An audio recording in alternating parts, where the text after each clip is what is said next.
Hi everyone. Today is Friday, April 13th, and I want to welcome you to the third episode of my video log for my training for a couple of Mountain 100s this summer. Today I'm doing something a little different. I'm actually not videoing a training run because tomorrow I have a race. I'm doing the Whiskey Basin 88K, which runs on the Prescott Circle Trail, which is my hometown, so it's a hometown race. I'm excited about that. I did this race 2 years ago in its first year, and while I definitely enjoyed it, I didn't have a huge margin on the cutoff. So the cutoff for this race is 16 hours, and I finished in 15 hours and 33 minutes or so. So I mean, that's not super close to the cutoff, but it does mean that tomorrow I don't feel like I can just completely relax and, go at whatever training pace I feel like. I may need to push the pace a little bit in some places in order to make sure that I do make the final cutoff. So today I thought I would talk a little bit about the status of my training to date so far for 2018. So you have a little context on where I'm coming in at. And then also talk a little bit about the Circle Trail and what tomorrow's race is going to be like. I've got that in my head right now anyway, because I'm having to think about my strategy for what I'm going to do. So I want to talk a bit about the Whiskey Basin 88K course, which is the Prescott Circle Trail. The start is at Watson Lake, and we'll be using headlamps for the start because we start at 5 a.m. and sunrise is roughly at 6 a.m. So probably use the headlamp for about 35 minutes, maybe 40 minutes, depending on if the sunrise is fairly bright or if we have a little bit of cloud cover. But just until dawn light is bright enough to where I feel like I can see the trail well. The beginning part of the trail is flat, so you cross Highway 89 and then you're running alongside Willow Lake. And this is really very flat. There's slight up and downs, but nothing significant. I want to watch and make sure I don't go out too fast on that. I don't do that much flat running, and I don't want to get tired. I'll probably even take some walk breaks in there just to kind of rein myself in, because it's going to be chilly, so it's going to be easy to start a little bit too quick. So I'm also planning to not be carrying a lot of water at that time because it's going to be cool at the start. I don't tend to drink a lot in the beginning. I always take some water just in case, you have a coughing fit, you get a bug in your throat, whatever it is, it's great to have some water, but I won't be carrying very much.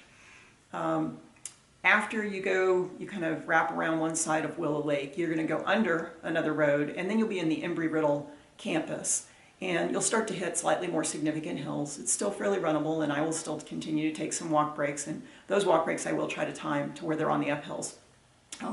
Most of my training's been focused on steeper things because of the Mountain Hundreds that I'm training for, so I don't have as much time on my legs with doing a lot of continuous running since the sharp up and down hills I've been trying to get to I'm not fast enough to where I would be running all the way through those. So I want to make sure on this race that in this very runnable section I still take some breaks so that I don't get my muscles tired from doing more continuous running than they're used to. After Embry-Riddle, you get into Pioneer Park, and shortly after that is the Pioneer Park aid station. So the race website has it as 5.8 miles. I think the year I did it, I measured it as 5.9, so that's pretty close. So you have that aid station, then you cross under another road in a culvert. Well, you actually go out of that aid station, climb a hill, then cross under in another culvert, and just continue on some more rolling hills. I really like this section of the course in the morning because you're in sort of grass and brush type of vegetation, not a lot of trees, and you have great views out over Prescott and out over the area you just went through as the sun is coming up and you've got the morning light. And so it's really pretty. You're usually not tired yet. You shouldn't be tired yet. So I'm not tired at that point. So I'm pretty excited about the race coming up. And then if I look up ahead, you can see the mountains that you're going to be in later in the day. And it's kind of fun to get that sense of the whole circle that you're going to be running around during the day. I really like it. So you roll along these more open hills for a while, and you're going to be doing a gradual climb as you approach the Williamson Valley Aid Station, or the Williamson Road. Valley Road aid station. And that aid station, they listed as being 4 miles from Pioneer Aid. That's about right. I got 4.2 and change the year that I did it, so that's pretty close as well. I'll take on water at that aid station and in preparation for the big climb into Granite Basin. So from that aid station, you actually do a descent first on the shoulder of Williamson Valley Road. The county or the city has just not been able to work out trail agreements yet, although I think they're still hoping to eventually have trail in that section and not road. But for right now, there's a short section of downhill road and a short section of very gradual uphill road through one of the subdivisions to get to the next section of the Circle Trail. And that is the only road section on the course. The rest of it is all on trail. So when you do get to that section of trail, you're going to now start heading up a fairly significant climb to one of the ridges that basically forms the edge of the Granite Basin area. And that's why I like to make sure I have good water for that climb. I'll probably, eat some things in that section as well because I'll become slower in walking, so it's a little bit easier for me to digest. Then you'll cross the ridge and you'll you'll do some more climb, but I find it more gradual on that side because you're really kind of climbing and contouring around the edge of the basin and to another ridge, at which point you'll start generally descending as you head towards Iron Springs Road. Now, there is no aid station for the 88K at there is an aid station at Iron Springs Road, and the distance from the Williamson Valley Aid to the Iron Springs Aid, the website has it as 6.6 miles, and again, that's about correct. I have it as 6.54. There is an aid station there, and Santa Cans, so that's helpful. Just before you get to that Iron Springs aid station, you will do a fairly sharp drop into a ravine and then a very steep climb out. It's really short, but don't be surprised as you're coming up to that, as you know you're getting close to that aid station, you do have just one short, very sharp climb before you get there. From that aid station, you have a super runnable section, almost 2 miles, on a rail trip. So this is a very uniform downhill grade and very runnable, no complicated footing there whatsoever. So, one thing I try to remind myself is not to eat too much right at that aid station and then not be able to take advantage of that nice runnable section.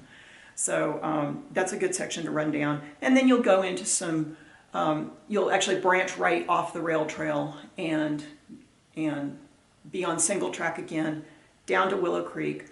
You'll have a climb up out of Willow Creek, then you kind of contour around another drainage basin and climb further up to Thumb Butte Road. And so Thumb Butte Road is the one that does not have an aid station for the 88K. From the Iron Springs aid to Thumb Butte Road, I have it as 4 miles, like right on 4 miles. So the website doesn't list a distance for that individual segment because of the fact that there is no aid station there. But I find that's a good marker to kind of know, where you are in the longer section. Because this is part of it, what the website lists as a 9.8 mile section. And so having an intermediate mark there is really good. From Thumb Butte Road, you're going to be back on, you'll stay on single track through there. And you're going to head to the Aspen Creek trailhead, which is where your next aid station is. This is off of Copper Basin Road. And I have that distance as being 5.74, which almost exactly nails, if you add the 4 miles and the 5.74, it almost nails the 9.8 described on the website. Obviously, GPS is vary a little bit.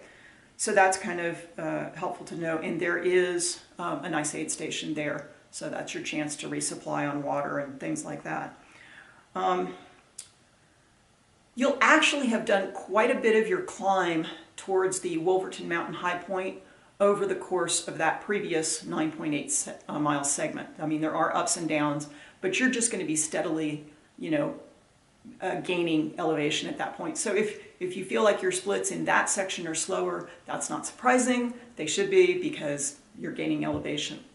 From the Aspen Creek trailhead, you'll climb more sharply for a bit. You're going to make a big switch back, and then you're going to be climbing up on the shoulder of Wolverton Mountain. And you know, I'll probably be hiking the vast majority of that. There are some flat sections in there, especially as you kind of get onto the ridge. So you've got, on your right-hand side, you'll have kind of I think it's the Skull Valley direction off to the right, and then on the left you'll have more the Prescott side. And there are some sections. This is a road area, and there are some sections that are wide enough to run. I mean, it's a dirt road, it's a Forest Service road. So you'll continue on up that, and then the Circle Trail breaks to the right off of that road. The road goes all the way up right to the top of the mountain, or close to it. It goes up to service some towers that are up there. But the Circle Trail breaks right, and you're going to be back on single track. And at that point, so you'd been in the forest pretty much from Iron Springs Road all the way through that 9.8 mile section to Aspen Creek Trailhead, and then most of your climb up to Wolverton Mountain is all in the forest. When you break right, you get more onto the west side of the Sierra Prieta Crest Ridge, and you'll be mostly in that kind of scrub, bushes, and low foliage cover there. So you're going to have some really nice views off to your right. The year that I did it, which was the inaugural year, I also ran into mountain bikers here. I will say our mountain bikers were extremely courteous. I think they are at all times here in Prescott, but for the race, being one of the slower runners, I felt almost guilty that, you know, they were all making a big deal of pulling their bikes off to the side and cheering on even the slower runners in the things. That was actually kind of fun. At this point on that single track, I'm pretty sure that's a more of a net downhill in that direction. Trying to remember exactly, I think that's correct. And then you're gonna swing around and eventually cross back to the more eastern side of the Sierra Prieta Crest, and you'll be looking back over views. You'll have phenomenal views out towards the San Francisco Peaks, the lakes that are near the dells. You'll actually be able to see the lake where you started if you know where to look. It's be pretty small. And now you're going to run down Wolverton Mountain all the way down to your next aid station, which is at Senator Highway, which is the White Spar aid station.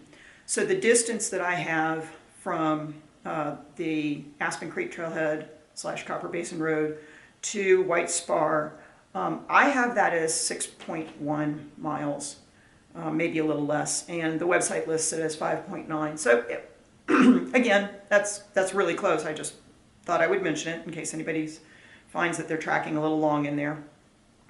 At White Spar, you're going to have a really good climb starting right out of White Spar. It's not really long, but it's a good climb. And then you'll drop a little bit, and then you'll climb again. So one of the things I try to remind myself is not to take too much water at White Spar. The website has this as a 4.4 mile distance, which is pretty short, to the next aid station. I actually got 4.8 miles. Maybe I picked up some extra mileage in, you know, a tenth or so, just moving around in the aid station at White Spar. I don't remember offhand. But again, if that section seems a little long, it might be just a little bit longer than what's listed on the website, at least from my experience. Then you're actually going to see Goldwater Lake down to your left near the end of this segment. And don't be tempted to try to turn and go down to the lake. I think the Circle Trail is very, very clearly marked, but there are other trails that break to the left that go down to the lake. The aid station is not at the lake. The aid station is on Senator Highway. The Circle Trail crosses Senator Highway right where the aid station is. So just stay on the marked Circle Trail, and I'm sure, you know, Aravaipa will have it well flagged as always. But because the aid station is called Goldwater, don't think that it is down by the lake. It is out on the road. It is outside of the actual Goldwater Park area.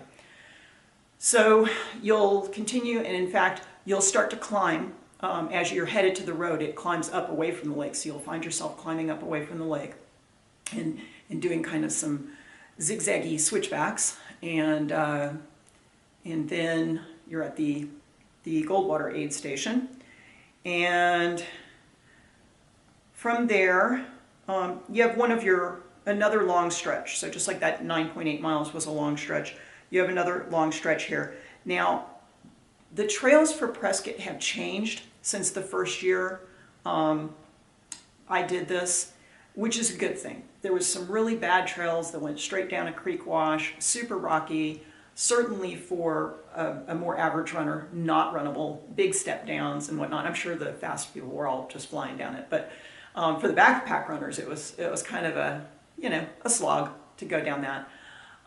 The new trail is way more runnable, much nicer.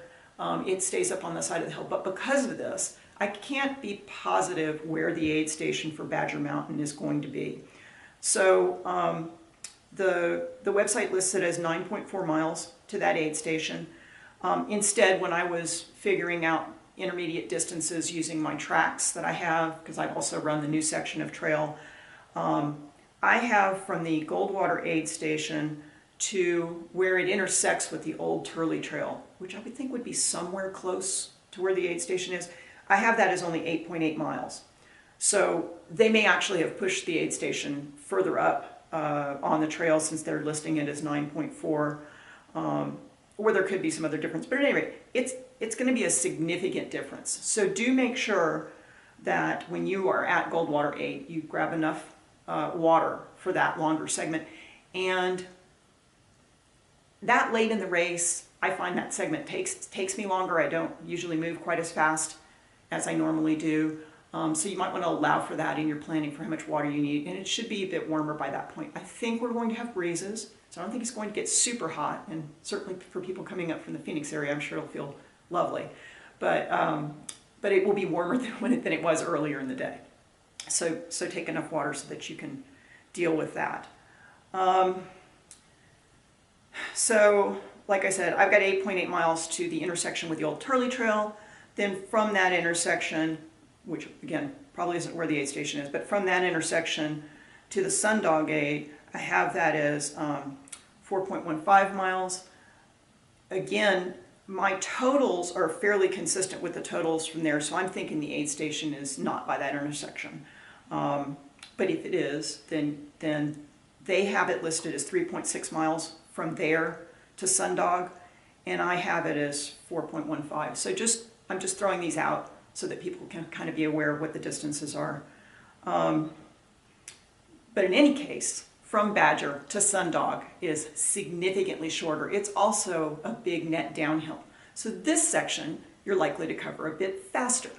I know the first year I did it, I did not take a lot of water. I'm not even sure. I think I may have taken so much at Goldwater that I didn't need water at Badger. And so I just continued on down.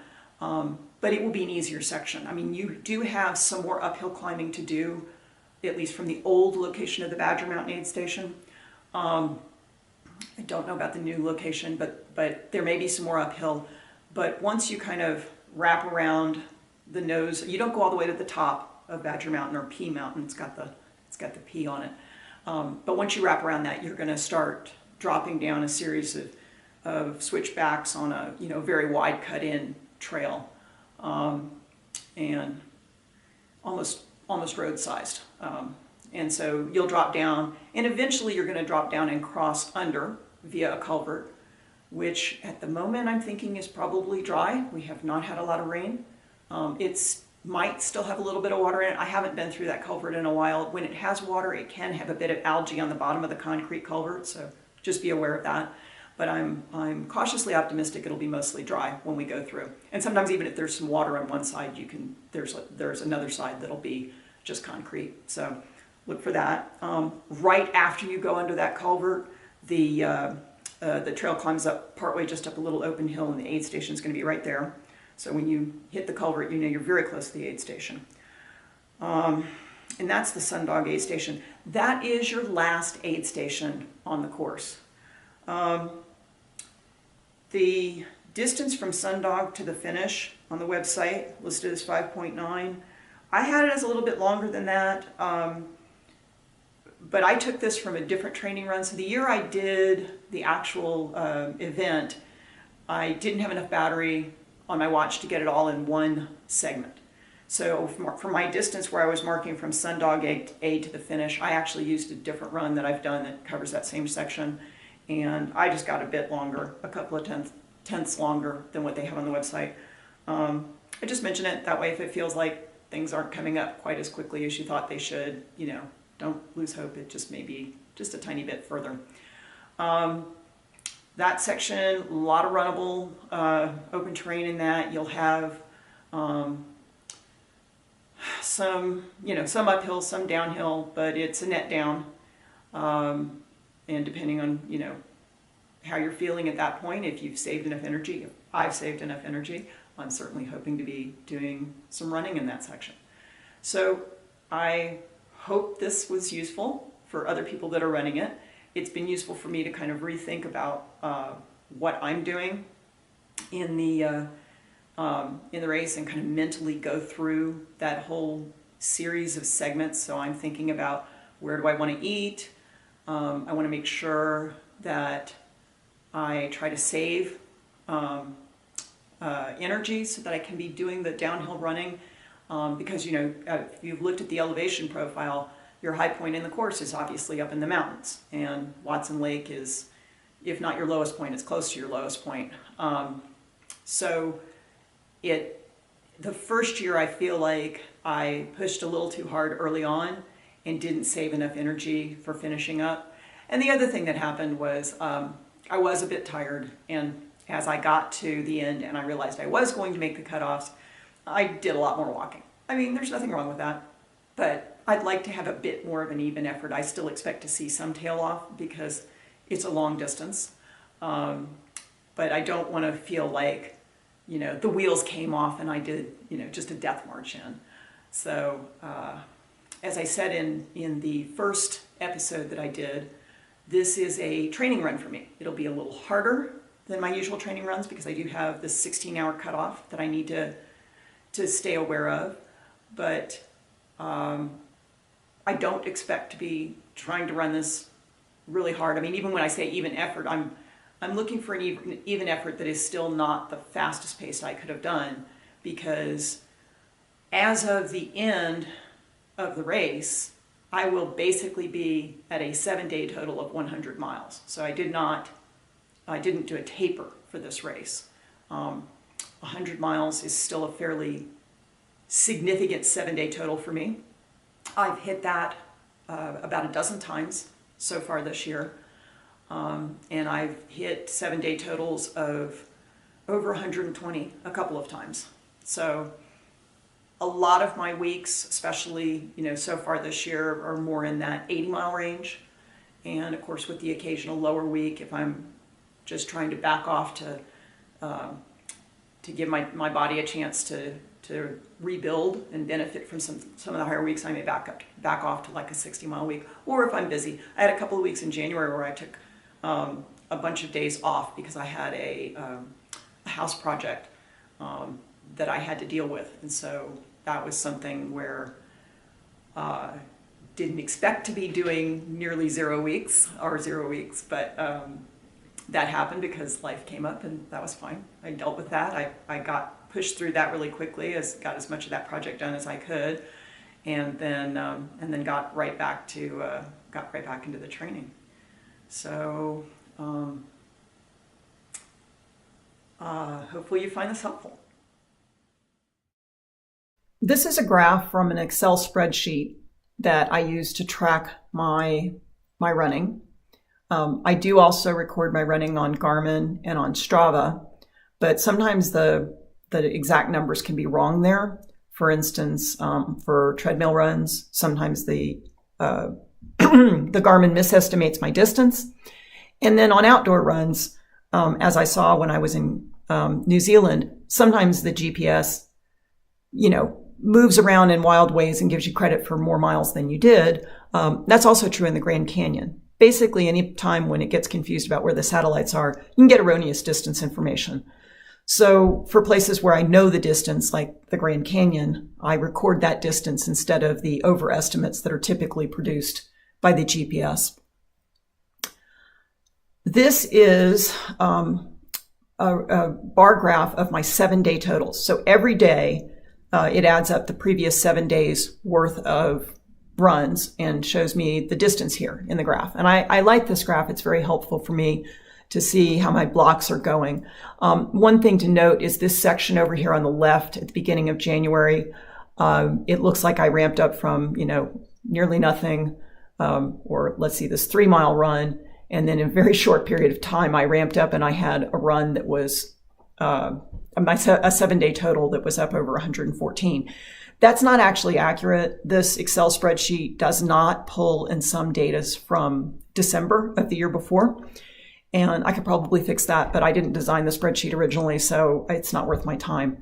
So it's probably the case that, my average was running in the 60 to 80 range. This block right here, where I did no runs, we are in the process of designing a new house that's going to be our house in Prescott.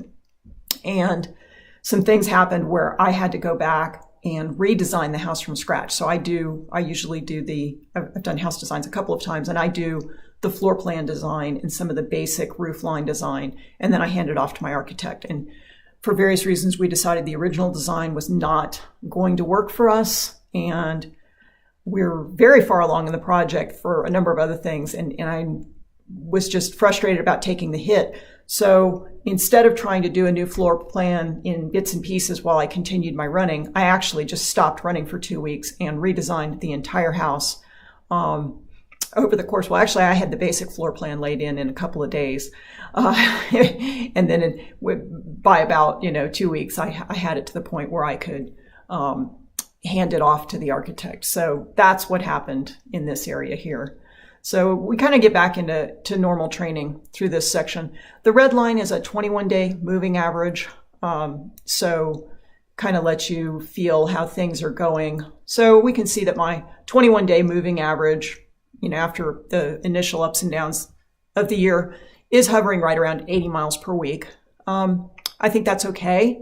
I would actually like to get that moving average to be hovering closer to 90 or 100 miles a week. I don't know if that's really sustainable. I think 80 miles per week is what I averaged last year. I'd have to go back and look, but I have not averaged 100 miles a week. Obviously, if you're averaging 100 miles a week, then you're having quite a bit over.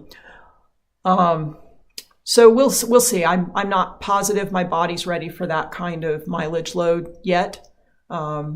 But I'm gonna play with pushing it up a little bit, maybe at least try to get it up in more of the 90 range and see if that is sustainable. Now I'll have periods where it'll dip down, especially if if I have events that are harder. So maybe I'm not all out racing them, because the Bear 100 in September is my goal race. But for instance, I am signed up for Ute 100, which is another tough mountain race. And it is one of my things I'm training for, as this video logging series talks about. Those are my 2 key mountain 100s I'm trying for. The Bear is my target goal race. But for Ute, I do want to finish that if I can, if the weather permits. And so I will definitely do a taper for Ute. That's not an event I could train through, not at this point in my career. But a lot of 50Ks that I do actually just train through. I might do little mini tapers 2 or 3 days before. I'll do very easy runs. And then just like you might do if you had a long run coming up on the weekend, you probably take it easy the couple of days before, unless you were specifically trying to do back-to-back long runs. But usually for a 50K, I'll go ahead and just treat it as a standalone long run. I won't be trying to do that back-to-back. I do back-to-back long runs sometimes. That's actually probably some of these weeks you see here this week that had 127 miles. It probably had some back-to-back long runs in it. And I think those are good training. But when I'm doing those, I really want to make sure I'm not having to worry about cutoffs. I want to know that I can go as slowly as I need to for the weather conditions and for whatever my body is feeling at that time. Whereas if I'm actually in an event, even if I'm not intending to race the event, it is my intent to complete the event, which means I need to finish it within the time cutoffs. So for most events, I won't do those as a back-to-back. I could do, if somehow the event felt very easy, I could certainly do a long run the next day, and I'd have to look at my log to see if I've done that. But I think in general, I haven't. I've usually just, had a few easy days beforehand, done the event, and then usually take at least one easy day afterwards, and maybe more depending on how my body's feeling and recovering. The Black Canyon 100K was something of a target for me. I was trying to get a Western States qualifier there, which meant I needed to go under 17 hours. So that's another one where I did end up tapering down, and that's why you see some drop in the section there. Unfortunately, I probably did the downhill at the beginning too fast. I had been having some knee problems after my time off in January. When I came back, for some reason, I was having some knee problems, just getting some swelling building up in one of my knees. So at Black Canyon, I ended up getting enough swelling that at one point I was hobbling down the trail, and I thought I was going to drop at Black Canyon City, which was the 60K mark. But I ended up taking some Advil, which I don't do very often. I took some Advil, and that knocked enough of the swelling down to where I decided I could go ahead and complete the 100K. And I came reasonably close. All things considered, I came reasonably close to making the 17-hour deadline for a Western States qualifier. I think I missed it by, 15 minutes or less, I believe. Which, given that I really had been just flat out walking, I think I had some 28-minute split or something going down one of these hills as I hobbled down with my knee locked up. I was happy with that. To me, it tells me I could have done it, but I didn't do the right things. Wasn't conservative enough on the downhill, even knowing that I had some knee problems. I think I was running more to what I felt like my fitness could handle. And that's not always the same thing as what your, various little things that you might be tweaking with can handle. I ended up with some bad blisters, I think, because I was doing an odd doing a compensatory kind of odd stride as I was hobbling down, and then even a little bit as I got running later on after the Advil. So I ended up with some blisters, and then that kept me from doing as much mileage as I wanted to right after Black Canyon. But fortunately, I seem to be past both of those issues, knock on wood, and training's been going really well lately. So as of today, or as of yesterday actually, I was carrying a 7-day load of 58 miles, and I have a 10-mile run that's going to drop off, so that'll go down to 48. But then tomorrow I'll add probably about 56, so I will be over 100 miles at the end of the Whiskey Basin 88K. So that'll be a full training week for me. That's not really a taper week, but I have done shorter things the last couple of days, which is why you see the bar graph has dropped below 60 now, as I did those shorter runs. I think it was 4 miles 2 days ago, and then yesterday was just under 6 miles. So both of those are reasonably short. And that's kind of how my training looks. We can flip over to the log here, and that kind of shows you the kinds of things that I track. There's a date section that's just a little bit off to the left side here, you can't see. But I track my distance, my time. I track total ascent in feet for the run. I track per mile, average ascent per mile. And then this week to date is actually not a week to date. It's a 7-day total. That column's just mislabeled. And I've highlighted in gold times when I've managed to have a 7-day total of over 20,000 feet, because that's something I really want to try to do this year, is get more runs in that are over that height. I'm a little behind in filling in all my details. I do try to have things like the temperature, whether it was sunny or not, whether there was wind, and then how much water I started with. And some of these other numbers are like heart rate recovery. And I've just been a little bit bad lately about tracking all of this into here. I do track my mileage on my shoes. These blank numbers are either I was wearing just walking around shoes and still decided to count the distance for some reason, like this one here, when I was checking out the South Kebab Trail to see if it had ice on it. And then there's another set of shoes that I just haven't set up yet. So when a set of shoes hits 500, whoops, didn't mean to do that. When a set of shoes hits 500, I'll actually pull it out of the setup sheet and put in a new set of shoes. So here and here, I wore my newer shoes. I believe I did that here as well. So I've been noting T26, and those are new trail shoes. And each one of these codes is a particular kind of shoe. So for instance, the T26 is a Hoka Challenger 4. It's a trail shoe. It's specifically a trail shoe. Whereas, say, the C25 is the Hoka Clayton, and I think it's the 2. So that's more of a road shoe. I still do actually use these on the trails. It depends on how long the run's going to be and what I think the footing is going to be. The Challenger 4 at least, has got better traction, I feel, than the Clayton does, which isn't surprising because the Clayton is not designed as a trail shoe. And that's just a bit about my log there. So it kind of gives you an idea of where I am so far this year.